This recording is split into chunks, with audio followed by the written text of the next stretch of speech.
Olá pessoal, eu sou o professor Marcelo. Nós vamos começar aqui a aula de sistemas de produção, a minha aula de introdução. Nessa aula eu vou explicar para vocês, mostrar todo o conteúdo que vai ser abordado nas aulas, explicar qual é o método de abordagem de ensino para vocês e de avaliação. E também me apresentar, né? Eu sou Marcelo, minha graduação é em Engenharia Eletrônica pela FEI, eu fiz mestrado na Engenharia de Fabricação da Unicamp, meu doutorado foi na Engenharia Naval da USP e a minha experiência profissional foi trabalhando na Paragon, que é uma empresa de consultoria. E essa empresa está no Brasil, ela na verdade é uma empresa brasileira, atuando há 24 anos no Brasil, eu estou lá desde o começo. Então, a simulação vai ser uma parte importante da nossa aula e então a minha experiência vem dessa experiência aí, que é uma empresa de consultoria que trabalhou com as mais diversas indústrias, né? Tanto manufatura quanto logística, mineração, e aqui a gente vai focar só na parte de manufatura. O objetivo da nossa disciplina é apresentar os diferentes tipos de sistema de produção, quais são as diferenças e vantagens e as desvantagens. Então, cada tipo de fabricação tem um sistema de produção que é mais adequado. A gente vai ver isso aqui. A gente vai comparar os diferentes sistemas com a ferramenta de simulação Arena, né? Então, o Arena é uma ferramenta de simulação que vai ser usada para confirmar essas informações que eu estou passando para vocês aqui. Então, a gente vai estudar aí a teoria dos sistemas de produção, dos vários tipos de sistema que a gente tem, e confirmar essas vantagens e desvantagens com a simulação. O nosso método são as aulas teóricas, que a gente vai estar apresentando, exemplos práticos e depois exercícios e provas práticas. Então, começando aqui uma pequena introdução sobre os sistemas de produção. A gente tem uma classificação tradicional que envolve o tamanho do lote e a variedade de tipos de produto. Então, aqui a gente tem produção em linha ou um sistema contínuo, produção por lotes, produção de projetos únicos. E tem uma outra classificação que é baseada na destinação. Então, você pode estar produzindo para um estoque, ou você pode estar produzindo para um cliente encomendou, então é uma coisa mais específica, você está fazendo uma encomenda. E aqui, correndo por fora, a gente tem manufatura enxuta ou sistema Toyota. Então, qualquer pessoa que buscou pesquisar ou leu sobre o assunto de sistemas de manufatura, provavelmente se deparou aqui com o sistema de manufatura enxuta ou sistema Toyota, que é um sistema que ele consegue unir as vantagens de diferentes tipos desses sistemas sem ter as desvantagens. Então, isso aqui é muito interessante, a gente vai ver mais adiante. Então, falando um pouquinho mais de cada um deles, né? Produção em linha é a produção que serve para produção em massa, ou seja, a gente vai estar produzindo grandes quantidades, só que ele tem uma baixa flexibilidade ou variedade de produtos. Então, você produz bastante, mas você não consegue variar muito os tipos de produto que vão estar sendo fabricados. A produção por lotes, ela já tem uma flexibilidade maior, só que ela tem uma capacidade de produção um pouco menor do que o sistema em linha. Então, você trabalha aqui com lotes e essa flexibilidade depende dos tipos de postos de trabalho que você tem disponíveis, né? A gente tem vários tipos de atividades que podem ser feitas que são parte do processo de fabricação. Então, evidentemente, um produto que exija um processo que você não tem um posto de trabalho não pode ser fabricado, então é aí que fica limitada a flexibilidade, né? E produção de projetos únicos. Então aqui você tem uma alta flexibilidade, só que a produção, a quantidade é muito mais baixa, né?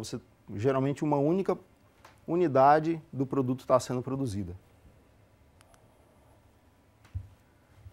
Agora falando um pouco sobre o outro tipo de classificação, né? Quando a produção para estoque ou por encomenda. Então, a gente tem aqui a produção para estoque, ela é pronta entrega, mas com a personalização limitada. Então, você tem que ter um conhecimento do mercado para decidir o que você vai produzir, né? Você vai produzir uma quantidade grande, vai manter em estoque e os seus clientes vão poder, os clientes já esperam que o produto esteja pronto à entrega, ou seja, ele quer ir lá no supermercado, por exemplo, e já pegar esse material, pegar esse seu produto. É claro que isso envolve você ter um conhecimento do mercado, né? Você não pode produzir uma grande quantidade de uma coisa que ninguém quer. Então, são algumas das questões que a gente vai tratar mais adiante. Bom, a produção para estoque é uma produção que é a pronta entrega, né? Só que ela tem uma personalização limitada. Então, a ideia aqui é que você tenha um sistema de produção preparado para produzir uma quantidade grande de produtos que vai ficar em estoque esperando pelos clientes que estejam interessados naquele produto. Então, é claro que isso exige um conhecimento do mercado para você poder produzir uma quantidade grande de produtos, né? Você não pode produzir uma quantidade grande de um produto que ninguém quer. Então, você tem todo um sistema preparado aqui para produzir essa quantidade de produtos e a contrapartida disso é que todos os clientes vão pegar o mesmo tipo de produto, né? Não tem nenhuma personalização aqui específica para um cliente ou outro. O outro tipo de sistema que a gente tem é produção para o cliente, né? Então aqui é uma outra situação. O cliente ele traz aqui as especificações do produto, né? Ele diz, olha, eu quero exatamente isso aqui, é isso que eu quero, que é adequado para mim. O seu sistema de produção vai produzir esse único produto e vai entregar para esse cliente. Então, as especificações e prazos são acordados entre as partes nesse caso aqui. E a gente tem a manufatura enxuta. Aqui a gente tem uma configuração que geralmente é celular. Ela é um tipo de produção que tem um pequeno, baixo estoque em processo, por isso que ela é chamada manufatura enxuta. Ou seja, a ideia é que entre os postos de trabalho você tenha muito poucos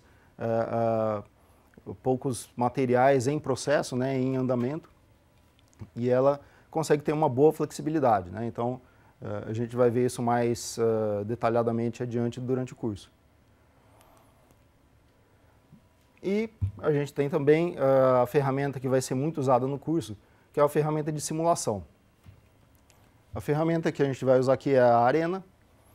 O Arena é uma ferramenta que já está há muitos anos no mercado, ela é muito conhecida. E a ideia da simulação é você experimentar antes de investir, ou seja, você testa com o simulador antes de fazer um investimento, fazer uma linha de produção ou modificar, né, fazer investimentos na sua linha para produzir um novo produto. Você pode fazer a simulação para ver se tem algum gargalo, algum problema no processo que deveria ser tratado antes de você realmente investir, né? Então, durante esse curso aqui, a gente vai poder observar os sistemas, esses sistemas todos que eu comentei aqui, funcionando no simulador. E a gente vai poder confirmar na prática as vantagens e desvantagens que eu estou falando aqui. Bom, esse foi um projeto desenvolvido para uma empresa montadora de monitores, né? Então, é um simulador de célula projetado para estudar a quantidade de pessoas necessárias para trabalhar nessa célula. Então, é uma célula de pintura de tubos, em que os operadores pegam o tubo que vem por esse transportador, eles colocam numa cabine de pintura e depois depositam em uma outra linha, que é a linha de saída. Então ele tem essa interface animada, ele permite que o usuário altere a quantidade de operadores, então você pode perceber que alguns operadores ficaram desativados agora, para testar essas situações, né, se temporariamente a gente tem alguém faltando na linha, depois eles voltam na linha, então é possível monitorar todo esse comportamento, qual é o efeito, o impacto na produção, se você perde, se você ganha, que é a finalidade da simulação, de fazer realmente experimentos. Esse aqui é um projeto de uma mina que foi feito para Anglo American, a mina de Conceição de Mato Dentro, uma mina de minério de ferro. E o objetivo do projeto era estudar a frota de caminhões, né? Cada caminhão desses de mineração são caminhões enormes, custam pequenas fortunas. Então, o objetivo era definir realmente qual é a frota ótima que atendesse às necessidades, né? Então, foram representados aí as frentes de lavra, os britadores aqui onde os caminhões descarregam o minério, os postos de combustível e processos de manutenção. E o modelo também ele tem essas interfaces animadas. baseados nos arquivos gráficos que eles tinham da mina, né, porque essa mina ainda não existia quando foi feito o projeto, e tem também uma interface em Excel. Então, o modelo ele transfere as informações para uma planilha Excel, onde podem ser visualizados os gráficos, estatísticas, etc. Então, esse modelo foi todo projetado para identificar realmente, confirmar se as frotas projetadas iam ser suficientes. Isso que vocês vão assistir agora é uma simulação de uma siderúrgica, né, da parte logística de uma siderúrgica, em que é feito o despacho de placas de aço diretamente em um porto construído dedicado para essa operação. Então, isso foi modelado numa versão do Arena normal, depois foi feita uma versão em 3D da animação, porque a parte de apresentação era muito importante. Então é possível visualizar aqui o transporte das placas por caminhão até o porto, que fica mais avançado dentro do mar. Lá essas placas são carregadas nos navios através dos portenders, que são esses guindastes. Então essa representação, o objetivo do projeto era estudar essa quantidade de caminhões, saber se os berços do porto seriam suficientes para atender a demanda e, obviamente, usar essa animação em 3D para convencer os diretores a fazer um investimento nesse porto. Que ele é uma simulação que foi feita antes de construir o porto.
Esse projeto é provavelmente o projeto mais importante que a gente fez na Paragon. A gente ganhou uma concorrência internacional para fazer a simulação do Canal do Panamá. O Canal do Panamá, há uns 10 anos atrás, iria fazer uma expansão, porque os navios já não... grande parte dos navios já não cabiam nas eclusas, né, que são coisas de mais de 100 anos atrás que elas foram construídas.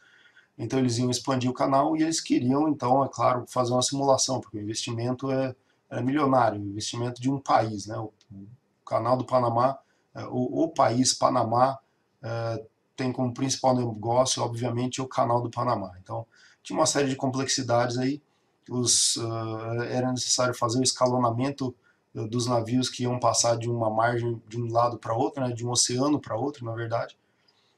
Tinha uma série de restrições, como à noite tinha limitações, navios com carga perigosa tinham prioridade, então tinha uma série de fatores aí que precisavam ser estudados e, obviamente, antes de investir. Então isso aí foi um grande orgulho para a Paragon ter feito esse projeto. Ok, Então, vejo vocês na próxima aula. Obrigado.